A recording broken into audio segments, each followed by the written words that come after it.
Hi, Dr. Egan here. We are in Chapter 1, Science of Psychology, and we are discussing the difference between correlational research and experimental research. Correlational research is, the definition of this is when you use statistical methods to examine relationships between two or more variables. Okay, so you're looking to see if there's an association between two variables.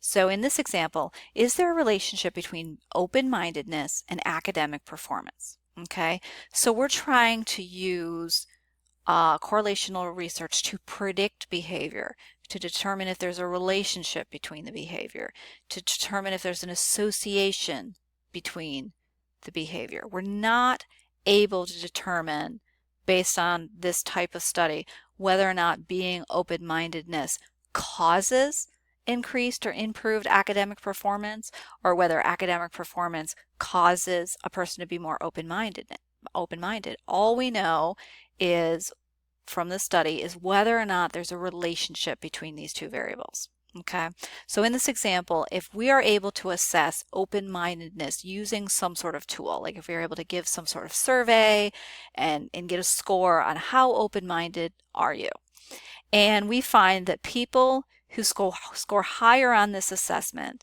are more likely to have a GPA of 3.0 or higher, then our hypothesis can be that there might be a relationship or a correlation between being open-minded and having high achievement. Okay? So the advantage of this is we're using this type of study to predict behavior. A disadvantage is we can't draw conclusions about chicken or the egg, which one came first, what caused the other.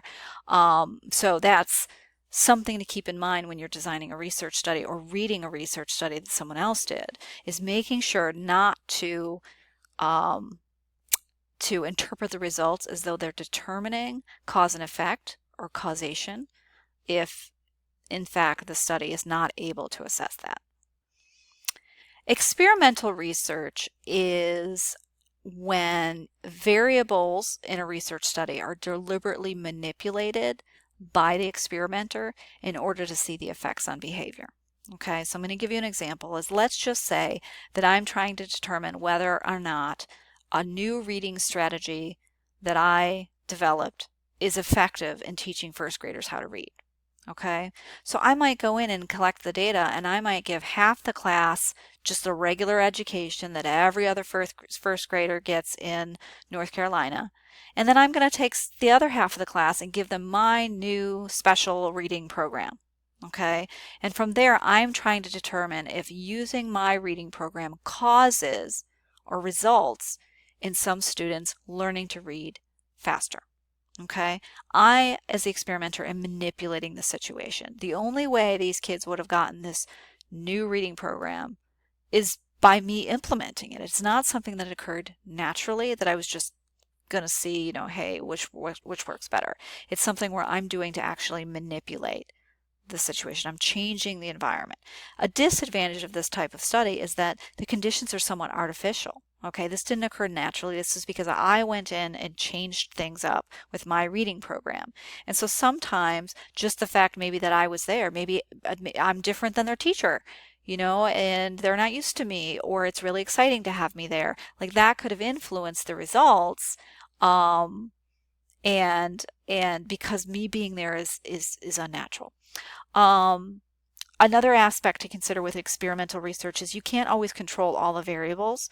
So, for example, if I want to determine what the impact is of depriving infants of nutrition on their brain development, I can't go and say, okay, these babies are going to get normal baby food, and these babies are just going to kind of be starved, and we're just going to see how it impacts their brain. That's unethical. We can't do that. That's not a situation that we're going to be able to manipulate. So sometimes in experimental research, you're not able to manipulate all the variables that you'd like to because of the nature of the study, and ethics could come into play. And we'll talk about that a little bit later. A couple terms that I want you to be familiar with is independent variable, independent variable. Independent variables are specific to experimental research. An independent variable is a variable that's manipulated by the experimenter to test its effect on the other dependent variables. So in the situation I just gave you with the reading program and how it impacts first graders, the reading program, the type of reading program used is the independent variable because that's the variable we're changing up. One group's getting this reading program, the other group's getting this other reading program. A dependent variable is the variable that's actually being measured and we're seeing the impact on. So the dependent variable in the example I just gave you is the children's reading level. Okay, so we're using the independent variable of the reading, the various reading programs to determine how it impacts their overall reading ability, which is the dependent variable. Okay, so I have another example here talking about, does lack of sleep on the weekends cause memory deficits on Monday? Okay, the independent variable that we're manipulating is the amount of sleep. I might say some people get a normal amount of sleep and go to bed whenever they want. That's a control group because that's just the baseline group. And the other experimental group is not allowed to go to bed until at least 4 a.m. That's the group that we're, really altering things for. And from there, we're going to measure the dependent variable, which is memory, to see, okay, if we measure how many correct answers that they can get on a memory task on Monday morning, that will help us to determine whether or not having less sleep causes an impairment in memory. Let's take a moment to talk about the importance of sampling.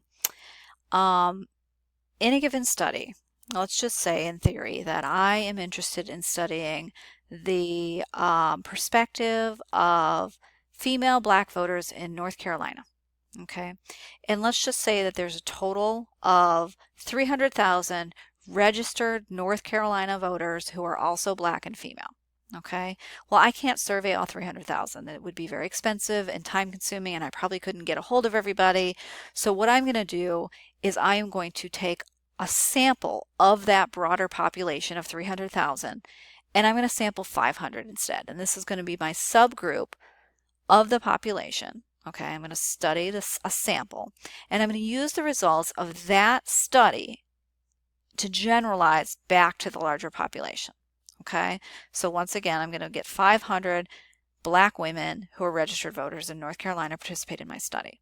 So I could do one of two things. I could do a random sample, which is any registered North Carolina black female voter has the equal opportunity to be in my study. I'm just going to choose 500 and randomly, and they're just going to be in my study, and however that turns out is how it turns out.